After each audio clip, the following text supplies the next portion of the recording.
Здравствуйте, дорогие ребята! Придумано кем-то мудро при встрече здороваться. Доброе утро! Доброе утро солнцу и птицам! Доброе утро улыбчивым лицам! Ребята, сегодня к нам на занятие снова пришла кукла Маша. Здравствуй, Маша!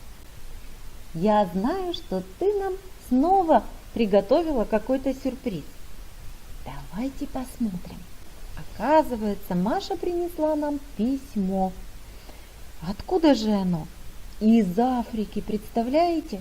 Из Африки. Кто же там живет? Маша мне рассказала, что в прошлом году она ездила в Африку и познакомилась там с обезьянкой Анфисой. Маша ей сказала, что у нас сейчас зима и очень холодно, и много снега и снежинок. А Анфисе стало очень интересно, как это, ведь в Африке жарко, и снега там нет. И Маша, оказывается, пришла сегодня к нам за помощью. Ребята, давайте поможем Маше рассказать для Анфисы, что такое снег, а Маша напишет ей письмо. Поможем? Ведь мы-то с вами об этом снеге все знаем, правда? Давайте попробуем. Маша, ты сиди и слушай внимательно, и все запоминай, а потом напишешь обезьянке Анфисе. Хорошо? Хорошо, договорились. Начнем, пожалуй, с загадок. Мягкий он, а не подушка, белый он, а не пушок. Он холодный, как лягушка, а согреешь ручеек. Что это такое, ребята? Конечно, это снег. Покружилась звездочка в воздухе немножко, села и растаяла на моей ладошке. Что это такое? Правильно, это снежинка. Я зимой смотрю в оконце, там мороз и светит солнце, небосвод высокий, синий, на деревьях белый иней. Верно, ребята, молодцы. Молодцы, ребята, все загадки отгадали. А скажите мне, пожалуйста, какое сейчас время года? Правильно, сейчас зима. А как мы узнали, что сейчас зима? Давайте посмотрим. Зимой дни короткие, а ночи длинные. Бывают ясные дни, а бывают пасмурные. На деревьях нет листочков, только елки стоят зеленые. Многие животные впадают в спячку. Только волк, лиса, зайцы рыскают по лесу в поисках пищи. И птичкам нечего кушать, поэтому люди их подкармливают, делая для них кормушки. Мы с вами одеваемся тепло зимой, чтобы не замерзнуть. А еще зимой самый радостный праздник – Новый год. И, конечно, зимой очень-очень много снега и снежинок. Ребята, мы знаем, что происходит зимой. А знаете ли вы, что такое снег и снежинки? Капельки воды замерзают и превращаются в кристаллики. Давайте посмотрим, как это происходит. Кристаллики – это снежинки. А как же появляются снежинки? Из всех водоемов, рек и озер испаряется вода. Пар поднимается высоко в небо и собирается в маленькие облачка.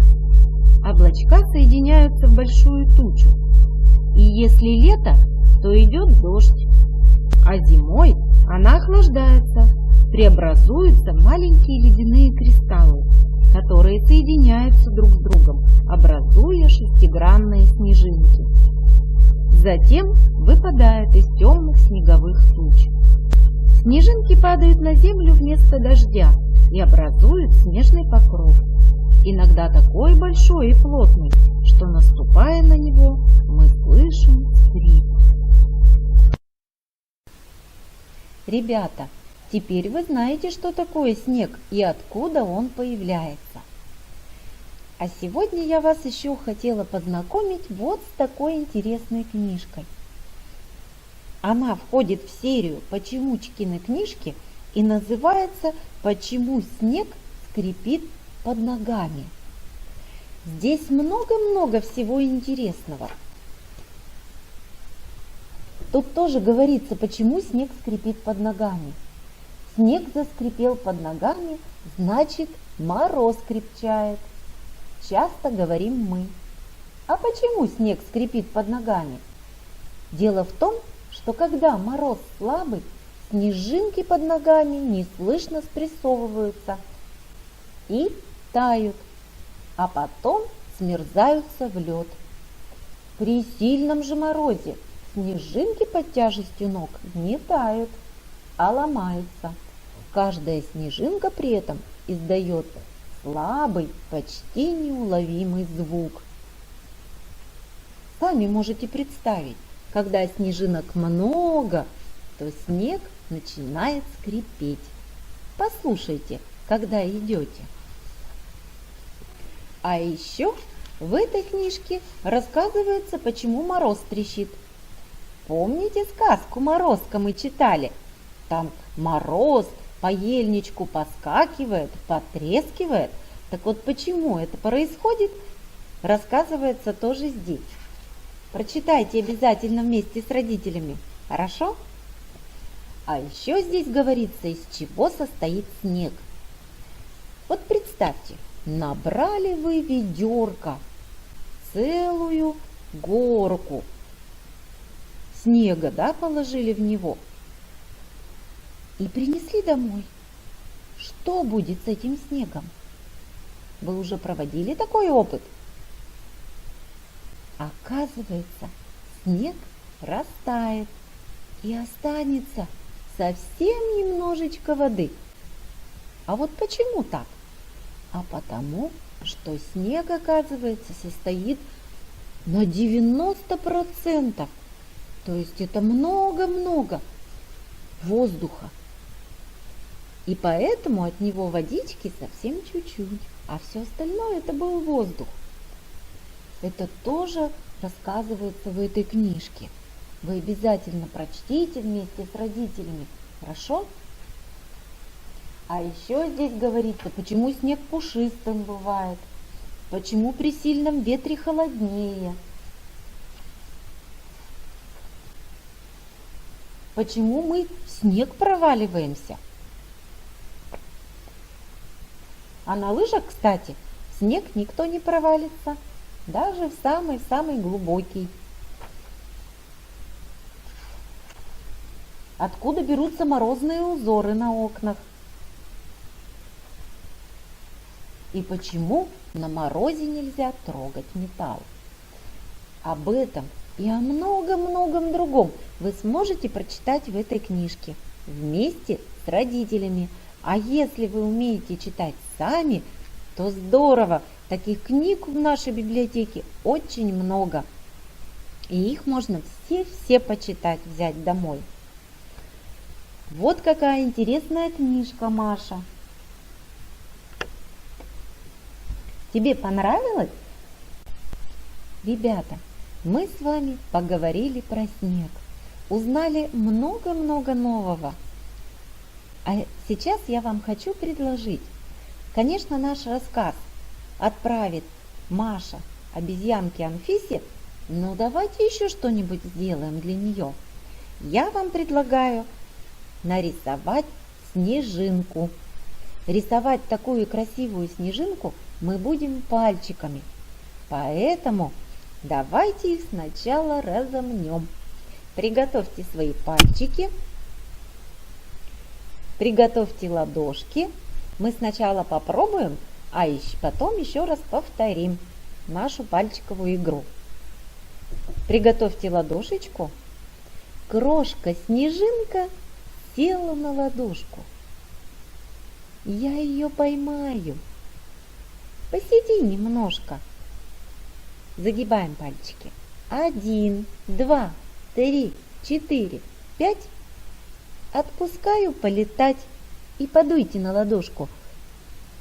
Вы почувствуете, как вы дуете на ладошку, как воздух по ладошке летит. Так? Чувствуете? Давайте еще раз попробуем. Приготовьте ладошку. Крошка-снежинка села на ладошку. Я ее поймаю. Посиди немножко. 1, 2, 3, 4, 5. Отпускаю полетать.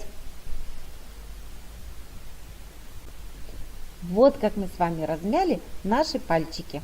А сейчас давайте посмотрим внимательно на снежинку. Сколько у снежинки лучиков? Давайте вместе посчитаем. Приготовьте пальчики. 1, 2, 3, 4, 5, 6. У нашей снежинки 6 лучиков. Как мы ее будем рисовать? Для этого нам понадобится кусочек картона. Вот такого, да? Но вообще вы, конечно, можете много снежинок нарисовать на большом листе картона. Еще нам понадобится вот такая краска. Называется она гуашь. А почему эта краска? Потому что она гуще, чем акварель. Но если у кого-то нет, не расстраивайтесь, снежинку можно нарисовать и обычной краской, акварелью. Только берите белую обязательно, да? Снежинка белая. Так. Как же мы будем рисовать снежинку? Мы сначала нарисуем, проведем линию сверху вниз. Посмотрите, вот так пальчиком, да? Наберете краску и проведете линию сверху вниз. Потом из левого верхнего угла проводим линию до серединки и вниз. Потом линию из правого угла верхнего проводим вниз до серединочки и дальше. Вот и получились 6 лучиков. Чтобы нашу снежинку сделать пушистой, нам нужно сделать маленькие лучики небольшими штрихами. Вот так. Я нарисовала рожки здесь, а потом уже провела на каждом лучике еще несколько маленьких штрихов сделала. Попробуйте. У вас обязательно все получится. Ребята, посмотрите, какая получилась у нас снежинка. Я верю, что и у вас все снежинки очень красивые, пушистые, искристые, просто замечательные. Ни одной снежинки не бывает одинаковой в природе, или у вас тоже на ваших рисунках. Я свою снежинку отдаю Маше, чтобы она ее могла отправить обезьянке Анфисе. А еще я вам предлагаю не только снежинку отправить для обезьянки, а еще сделать снег. Как вы думаете, получится у нас сделать снег, и чтобы он не растаял? Я думаю, что получится, потому что этот снег называется искусственным. Что нам для этого понадобится, для нашего эксперимента? Вот можно небольшую чашечку взять и ложечку. Затем нам понадобится крахмал и пена для бритья. Ребята, я набрала в свою чашечку немного крахмала. Крахмал пригождается всем мамам на кухне. Из него можно сварить кисель, можно сделать соус с помощью крахмала. Поэтому я думаю, что мамы вам помогут. Мне понадобилось 3 чайных ложки, поскольку снега я буду делать не очень много. 3 чайных ложки с горкой крахмала. Вот столько. Затем открываем пену и немножечко сейчас пошипим.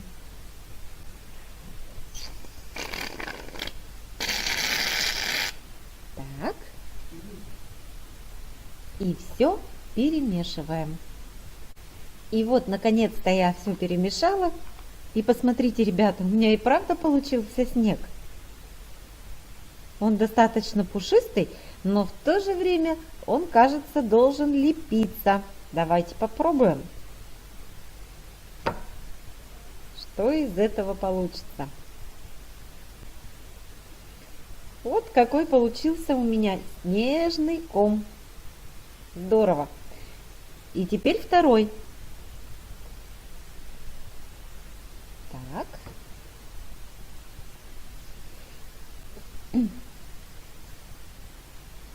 Маша, посмотри, я правильно делаю? Этот комочек поменьше.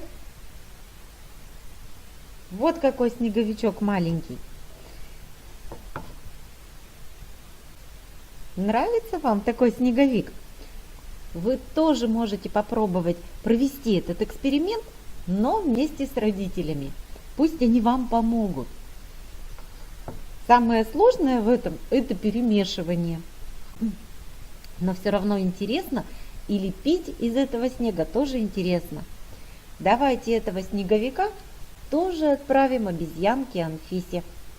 Маша, ты ведь не забудешь это отправить по ссылке, правда?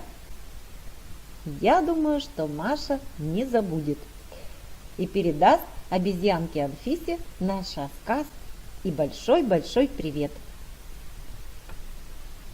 Ну что, ты все запомнила, Маша? Запомнила. Отправляйся сразу же после занятия на почту и все отправляй в далекую Африку. А мы прощаемся с ребятами, правда? До свидания!